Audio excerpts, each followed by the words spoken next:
Ei, Pirra! Tua mãe não te deu educação não, foi? O homem lixo volta pra te pegar, vice? Oxi! Minha vida nem sempre foi assim. Era um dia normal como qualquer outro. Eu tava andando pela rua quando eu percebi uma coisa estranha. Todo lixo que eu jogava no lugar errado voltava pra mim. Latinha, garrafa, papel, tudo voltava. Foi assim que eu fiquei desse jeito. Agora, tu já imaginou se isso acontecesse contigo? Na real, já é meio assim, galera. Parte do lixo que a gente joga na rua vai parar num canal, numa galeria.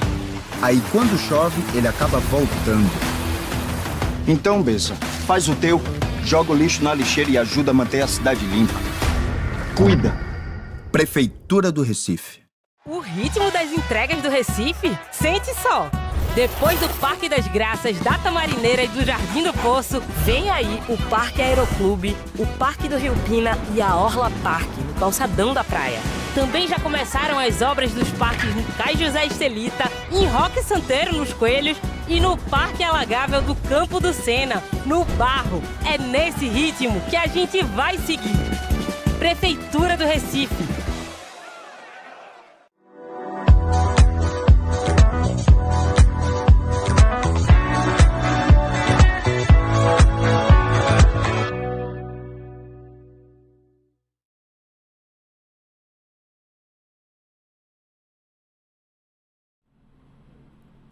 Olá, Recife! Começa agora o Conexão Cultura. Eu sou Rodrigo Coutinho e a conversa de hoje é com Leidson Ferraz, uma referência no teatro pernambucano. Está aqui do meu lado. Além de ator, ele é pesquisador, professor, mestre em história e, mais recentemente, doutor. Ele vai contar toda essa trajetória aí. Então, seja bem-vindo, meu amigo. Que bom, obrigado. Dê um salve aí para todo mundo. Estamos ao vivo nesse momento. Que bom. Olha, um beijo, um abraço para todo mundo. É uma honra estar aqui conversando sobre teatro.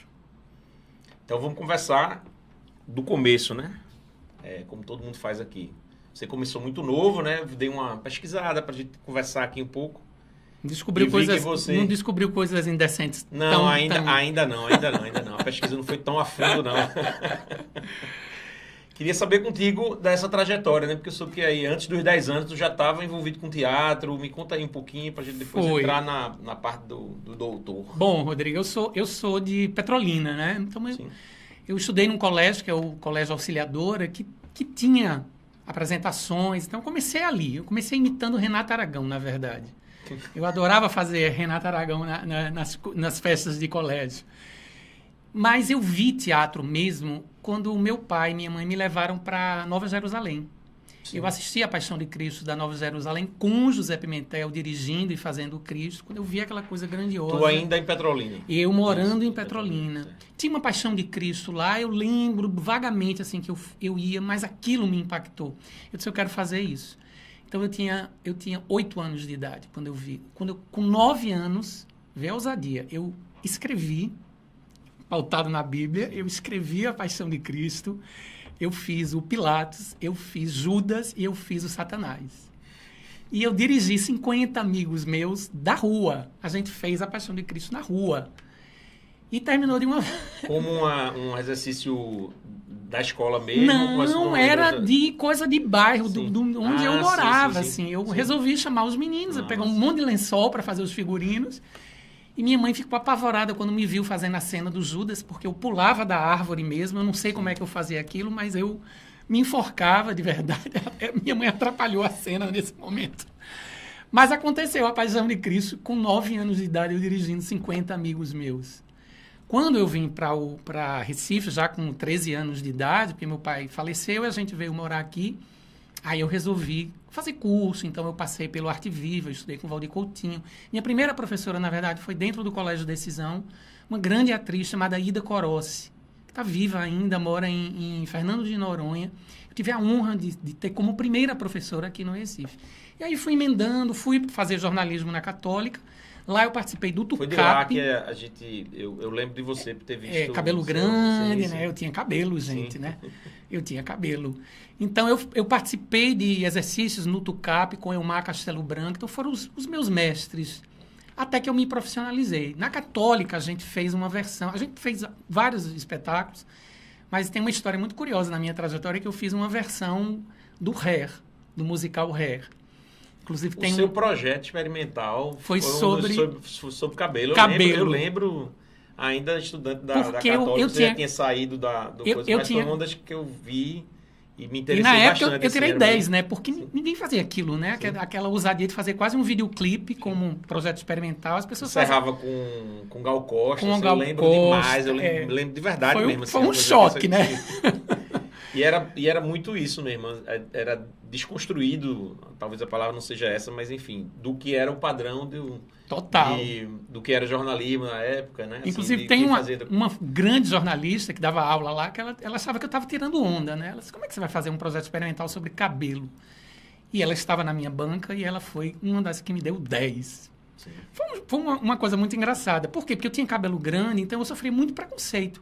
Inclusive, trabalhando na secretaria, na assessoria de comunicação da Secretaria da Fazenda, por ter cabelo grande. E a minha paixão pelo musical Hair.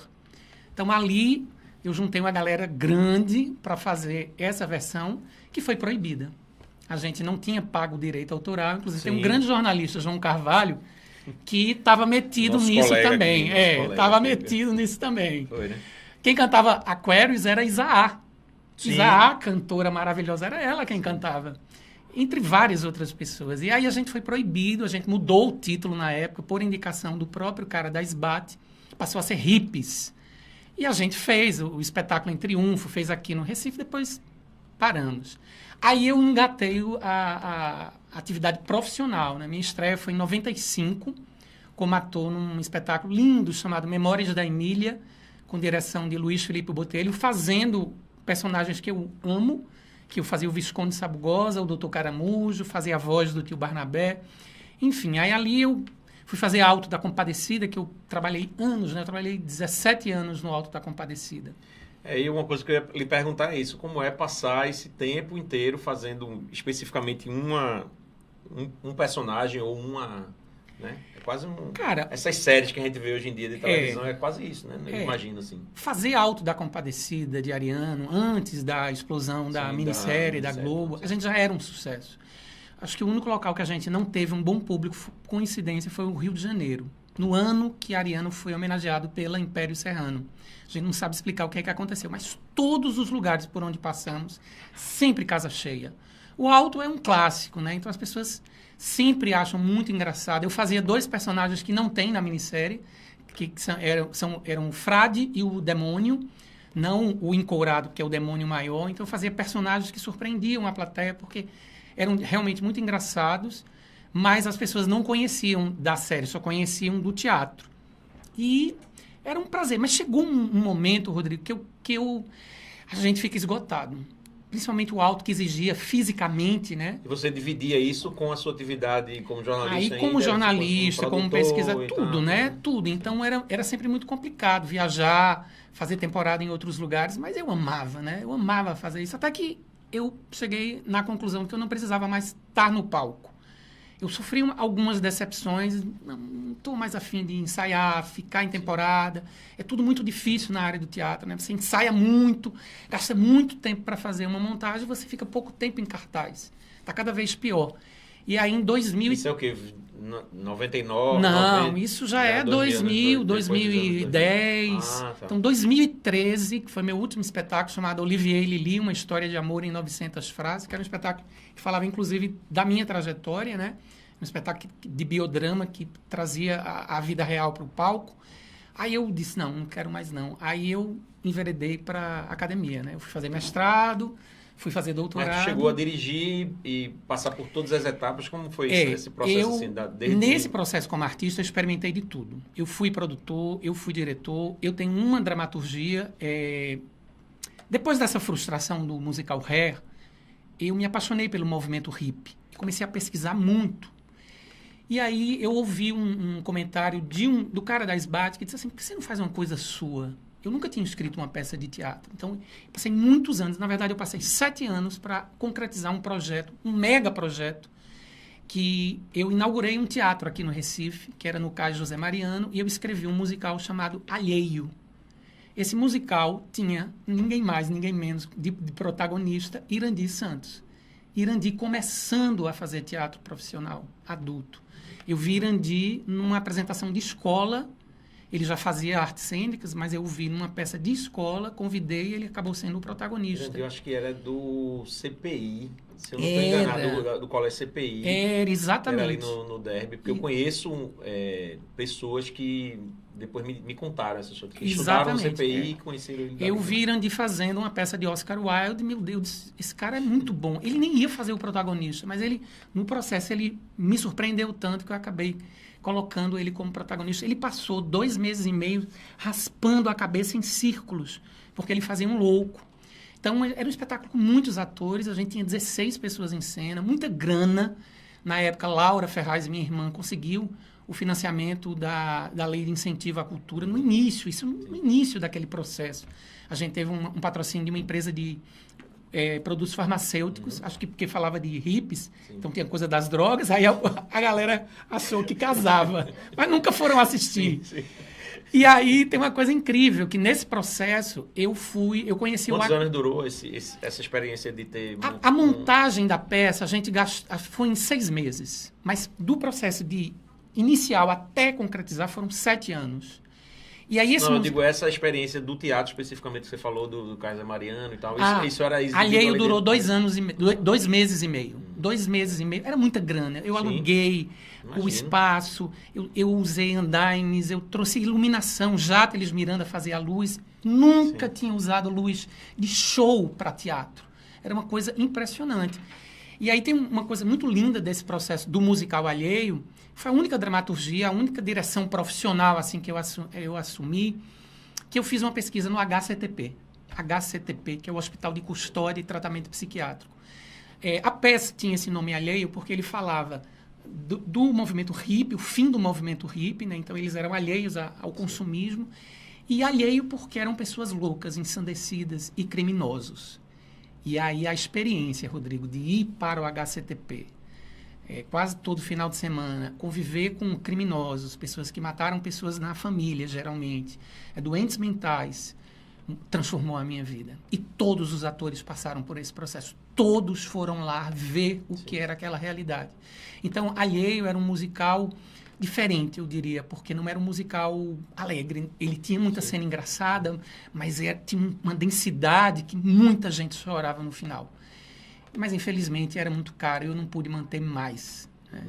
E aí, depois eu ainda... não chegou a ser... A gente foi para São Paulo, tem uma coisa linda. Na segunda apresentação de Alheio, 3 curadores do Sesc São Paulo, sem eu conhecer, chegaram lá, assistiram e disseram, eu quero levar esse espetáculo para o Sesc Pompeia, que é o Sesc mais importante do Brasil, né? Eu disse, olha, eu não tenho como levar, porque é muita coisa, muita gente, né? Figurino, cantavam ao vivo. Então, eles levaram. Foi muito dinheiro gasto e a gente fez 2 apresentações no Sesc Pompeia, dentro de um projeto chamado Balaio Brasil, que estava mostrando o que havia de mais contemporâneo no país. Então, desde Elza Soares, com música, dança, e Alheio foi um dos selecionados de teatro. Mas o que mais me chocou... Aqueles mega festivais em que envolvem... Enormes. A gente ficou em Hotel 5 Estrelas, foi maravilhoso. Mas o grande choque é que, quando nós chegamos lá, as pessoas diziam, nossa, nem parece que vocês são do Recife. Eu dizia, por quê? Nós somos todos do Recife. Porque eu falava de movimento hippie, eu não localizava num lugar específico. Nós somos pernambucanos, somos do Recife, mas temos o direito de falar de um tema universal, né? Isso me chocou muito na época, mas foi incrível. Foi incrível ter participado desse projeto. E aí você passa por essa jornada toda e, como você estava falando no começo, entra para a academia, né? Como você fala da história da pesquisa e tal, como é esse passo seguinte, assim? É porque, assim, no jornalismo, você sabe, eu sempre trabalhei na área cultural, né? Eu sempre trabalhei com espetáculos de teatro, dança, circo. Divulguei muitos festivais. Eu tomava conta dos jornais, né? Os cadernos de cultura praticamente eram meus, porque eu conseguia capas e capas. Então, em 98, eu fui convidado por José Manuel, através da Federação de Teatro de Pernambuco, para fazer assessoria de um projeto chamado Memórias da Cena Pernambucana. Eu confesso, Rodrigo, que mesmo trabalhando como ator, como diretor, como um produtor, eu não tinha interesse pela história do teatro. Sim. Eu lia muito pouco sobre isso, eram raros livros, né? Mas esse projeto me fez acordar. Então não foi nada que você tenha pesquisado que lhe despertou isso, foi um convite de alguém. Um convite para não ganhar grana. Sim. Eu fiz assessoria na brodagem. E aí eu me apaixonei pela história do teatro, porque eu ouvia, eu ia entrevistar as pessoas para preparar os releases. Cara, quanta gente importante fez teatro nesse estado, quantas histórias incríveis que não estão documentadas. E aí já tinha a pretensão de lançar os 4 livros a partir desses debates. Foram 41 debates no Teatro Arraial, com grupos, representantes de grupos os mais diversos, do Teatro de Amadores de Pernambuco ao Vivencial, do THBF a grupos do interior. E aquilo abriu um mundo para mim. Eu comecei a receber muita documentação, guardar programas, matérias de jornal, enfim, fotografias. Eu passei a ser um acervo ambulante. E eu disse, não, eu tenho que... Depois de produzir os 4 livros, eu disse, eu tenho que ir para a academia para poder estudar história, para entender os procedimentos que eu já fazia, mas...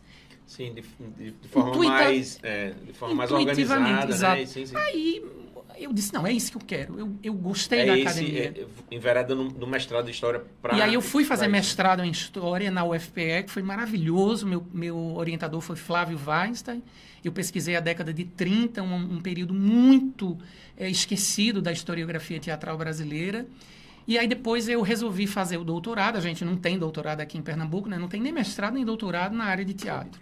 E aí eu quis fazer o doutorado em artes cênicas, fui fazer na Unirio, morei 1 ano lá no Rio de Janeiro, não foi fácil, enfrentei muita xenofobia, os cariocas não são fáceis, principalmente dentro da academia, porque eles acham que nós não somos nada, não conhecemos nada, aí chega Leidson Ferraz lá e bota para quebrar. E assim, foi bem difícil. Mas mudei de orientadora, mas terminei o doutorado e sou doutor em artes cênicas. E aí tem esse teu projeto virou um livro, está virando, como é que é essa história toda das publicações para quem tem interesse, por exemplo? Aí eu vou dar uma notícia em primeira mão. Oi, Vocês são os primeiros a saber. Quando eu terminei o doutorado, a minha tese foi sobre uma associação de críticos, que é outra área que eu atuo, que eu adoro, né? Eu não publiquei ainda em livro, eu pretendo um dia publicar. Mas o que foi que eu fiz? Nesse meu tempo, eu publiquei muita coisa. Eu tenho vários livros. Eu me tornei, assim, modéstia à parte, uma referência para a história do teatro em Pernambuco. Eu participo de muitos eventos, eu escrevo bastante. Então, eu resolvi compartilhar tudo isso. Essa é a notícia de primeira mão, num site. Ah, que massa. Eu que não sou nada tecnológico, eu sou um dinossauro ambulante. Mas eu aceitei fazer um site... É muito importante isso. Pô. Que se chama leidisonferraz.com.br. E lá as pessoas vão encontrar todos os meus livros, todos os meus artigos. São 15 projetos de livros e pesquisas, 36 artigos publicados. Está tudo lá. As pessoas podem baixar, download, não paga nada. Nesse momento já agora, se você entrar lá, já está lá. Maravilha. Vamos botar aí um... De primeira mão, viu? Coloca aí um... Porque eu acredito que... Já tá aí. Já tá aí, né? Olha aí, maravilha. Eu acredito que o pesquisador tem que compartilhar, Rodrigo. Eu não acredito no pesquisador que guarda para si. Sim, claro. Tá entendendo? A história não é de ninguém, é de todo mundo. Então, tudo tem que ser compartilhado. Então, tá aí. E aí, entra para o teatro infantil, né? O teatro para criança, né? Nem infantil, né? O teatro para criança, exatamente. E aí, como foi que tu entrou para pesquisar isso? Como é que... Olha, eu confesso que... Faz parte do desdobramento? Eu não tenho uma linha de pesquisa específica. Eu não sou um pesquisador que está com foco num determinado artista, num determinado período, não. Eu atiro para todos os lados. Eu estreiei profissionalmente como ator. Nem geograficamente também, não é uma coisa específica também de Pernambuco. Eu escrevo sobre o Brasil. Eu não tenho interesse pelo teatro estrangeiro, eu confesso. Não tenho interesse. Meu foco é o teatro brasileiro e o teatro pernambucano. É bem pequenininho o seu foco. Então, teatro para crianças, eu estreiei profissionalmente como ator fazendo teatro para crianças. É o teatro que eu mais gosto. Porque eu acho que o público de crianças, ele é incrível, sabe? Quando ele não gosta, ele reage imediatamente. Eu acho um público difícil de conquistar, ele tem que Não ser vai na muito... modinha também.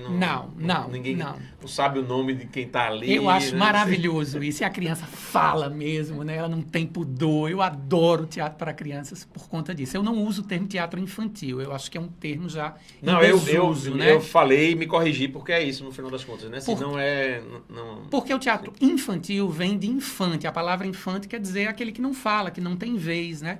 Então eu uso teatro para as infâncias, porque eu acredito que o teatro são muitas as infâncias. São muitas. Então eu uso no plural. E aí, a convite do SESC, onde eu dou aula de História do Teatro Brasileiro e História do Teatro Pernambucano. Também através de José Manuel, ele me propôs fazer uma pesquisa de teatro para crianças que resultou em 2 livros. Panorama do Teatro para Crianças, 2000 a 2010, e Teatro para Crianças no Recife, 60 anos de História no século XX. Esses livros estão disponibilizados no site já.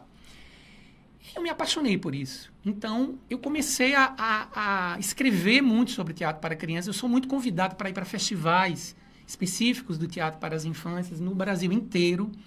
E eu escrevo críticas, então é uma paixão que eu tenho e continuo fazendo muito isso. No ano passado, eu fui um dos curadores do Seminário Nacional SESC de Teatro para as Infâncias, que aconteceu aqui no Recife. Foi um evento extremamente importante, porque é uma linguagem que precisa ser sempre discutida, né? Os temas estão aí, as pautas são muito importantes, e a gente não deve ter pudor em falar para a criança. A questão é a forma que se utiliza para falar sobre temas bem espinhosos. Mas sempre com um caráter lúdico, né, de fantasia. Todo mundo que está aí viveu uma infância, né? Então, realmente, tem assuntos que realmente interessam a todo mundo, porque a gente, em algum momento, vai revisitar esse momento e da a gente vida acessa, da gente. né? Isso. Quando é um bom espetáculo, você pode ter 90 anos, você vai acessar a sua criança. A gente sempre tem esse caminho da... Eu acho maravilhoso isso. Queria saber os próximos passos. Você já contou aí a parte do site como novidade, mas se tem alguma circulação aí de... Tem outra novidade, que é o seguinte. Eu sonhei um dia com um encenador com quem eu trabalhei, que é Vital Santos. Vital é um encenador, dramaturgo de Caruaru, já faleceu em 2013. E Vital é um nome que eu acho completamente esquecido. E ele ganhou os mais importantes prêmios do teatro brasileiro entre as décadas de 70 e 80. Ele ganhou o APCA, ele ganhou o Mambembe, ele ganhou o Molière, um dos grandes artistas do teatro brasileiro. Ele é autor de peças como Alto das Sete Luas de Barro, Olha para o Céu, Meu Amor, Concerto para Virgulino sem Orquestra, espetáculos que eu vi. Meu Deus, quando eu vi a simplicidade que Vital utilizava em cena, com atores de Caruaru, sabe? Cantando sempre com música ao vivo. Eu me arrepio, porque a primeira vez que eu vi um espetáculo de Vital, eu chorava. Foi Alto das Sete Luas de Barro, um espetáculo sobre mestre Vitalino. Então, Vital fala de Caruaru, mas com uma perspectiva mundial. Você é aquele microcosmo ali, aquela cidade pequena, parece ser o próprio mundo. E Vital não tem nenhuma peça publicada. Os textos dele estavam espalhados pelo Brasil, espalhados. E aí eu sonhei com o Vital um dia, me pedindo para fazer os livros com a dramaturgia dele. Então, eu fui aprovado num projeto da Funarte, eu tirei primeiro lugar na categoria Preservação e Memória, de Acervos e Memória. E eu estou lançando agora, dia 17 de dezembro, no Sesc Santo Amaro. Convido todo mundo, está todo mundo convidado, pode chegar lá. Quem estiver ao vivo aí, já anota na 17 de dezembro, é uma quarta-feira, a partir das 7 da noite, eu vou lançar no Salão de Festas do Sesc Santo Amaro os 2 livros, são 2 livros com mais de 800 páginas, onde eu reuni 17 peças dele, de várias vertentes, e eu fiz a trajetória histórica dele, né? Eu analiso as críticas, a repercussão que ele teve no país. Um trabalho enorme, quase 2 anos de pesquisa. Mas esses livros estão sendo financiados pela Funarte. Ministério da Cultura, sim. Ministério da Cultura, apoio do SESC e da vereadora Cida Pedrosa. Por quê? Porque ela vai me ajudar a espalhar as obras pelas bibliotecas, por sedes de grupos de teatro, instituições de pesquisa e memória. Meu intuito é esse, é que os livros cheguem a todos os lugares. E que, a partir daí, muitos grupos amadores, estudantis, universitários, possam conhecer Vital Santos e montar as peças dele. É muito importante, esse teu trabalho tem sido muito importante, porque a gente sente muita falta de publicações mesmo, né? Nas diversas áreas da cultura, especificamente. Não é um problema específico do teatro, né? mas de publicações. A gente tem percebido muita gente com o mesmo ideal seu de Sim. espalhar esse conteúdo para música, para cinema, para teatro, no seu caso especificamente. Isso é bacana demais. Eu acho que o Eu Vital queria está que muito você me feliz desse- com isso. Ele está muito feliz. Sim, eu vou fazer dia 17 aqui no Recife e dia 18 eu faço em Caruaru, Lá em Caruaru. no Sesc Caruaru. Nossa, A terra maravilha, dele. maravilha. E aí, para a gente tentar fechar, de repente, esse movimento aí de hoje, do Conexão Cultura, eu queria que tu desse dicas aqui especificamente para o Recife, das pessoas que têm interesse em conferir teatro, mas ou preguiça, ou não sei o que, começa por onde? Eu quero acompanhar o teatro, mas não sei muito bem e tal. Eu sei que muita gente tá ali, tá vendo a gente aqui conversar. São pessoas do meio do teatro, profissionais e gente que frequenta e tal, mas de repente caiu no algoritmo aí alguém que não é tão ligado ao teatro, mas qual o primeiro caminho aí? É o teatro para a infância, como você falou, as infâncias, né? Teatro para as infâncias, é o teatro mais adulto, é festival, qual é o caminho assim para Olha, ganhar, para pescar esse público aí? Olha, para quem quer acompanhar teatro, eu recomendo que nas redes sociais vocês sigam as casas de espetáculos, né? A gente tem casas de espetáculos ligadas à prefeitura, tem alguns teatros Cite aí particulares. algumas que vem à O sua Teatro cabeça. do Parque, o Teatro de Santa Isabel, o Teatro Luiz Mendonça, que hoje está com uma particular, né? Mas existem espaços como o Teatro Poste, Cênicas Companhia, quer dizer, tem muitas atividades aqui. Acontecem festivais, mas as pessoas também entram em cartaz. Os espetáculos têm uma vida muito curta hoje em dia. É um problema para a gente criar maior público. Mas quem tem amor para o teatro, eu recomendo que acompanhe as redes sociais das casas de espetáculos. Existem sites como Satisfeito e Holanda, como Vendo Teatro. São blogs e sites que dão a programação do que está acontecendo. Acho legal acompanhar isso. E se você tem interesse em fazer teatro, procure cursos que tenham referência, né? Tem muita gente esperta dando aula de teatro, achando que qualquer um pode fazer e ser professor. Não né? é uma coisa nem específica Então, de teatro, nem cultura, nem de... Então procurem sondar, falem com as pessoas que são profissionais do teatro para ver se elas podem recomendar esses professores. Eu recomendo, hoje eu diria que a Escola de Teatro Fiandeiros é um espaço importantíssimo dessa cidade. O Poste também, que tem uma escola de antropologia teatral. São 2 lugares, a Cênicas Companhia de Repertório. Esses 3 são para se iniciar. massa, E o Vitor. Sesc, né? O Sesc tem cursos também, inclusive eu sou professor de 2 deles. São espaços de formação muito, muito credibilizados.